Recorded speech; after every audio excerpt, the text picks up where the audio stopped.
تعلیمی ادارے عام ہو چکے، یہ سرمایہ کمانے کے لیے سرمایہ داروں کے مراکز ہیں۔ نئی نسل احترام، رواداری، سیاسی علوم سے کوسوں دور ہے۔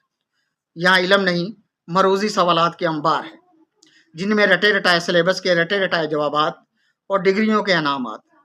ان مروزی سوالات یا جوابات کی ترتیب سے علم کے درست تشبیہ کو قائم کرنے کی صلاحیت مفقود ہے، اس لیے کہ جو پڑھا جاتا ہے پارا پارا، کرچی کرچی، وہ کیا جام ہے جس کے یہ ٹکڑے ہیں۔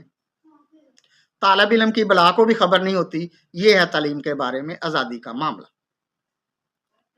اس لیے ہم علم سے بھی آزاد ہو گئے ہیں، معروضیت کے غلام بن کر رہ گئے ہیں۔ جب پاکستان بنا تو تمام لوگ ایک پرچم تلے اکٹھے تھے، سب پاکستانی تھے۔ پھر جمہوریت کے نام پر بندے گنے جانے لگے۔ جمہوریت کا جو مطلب عوام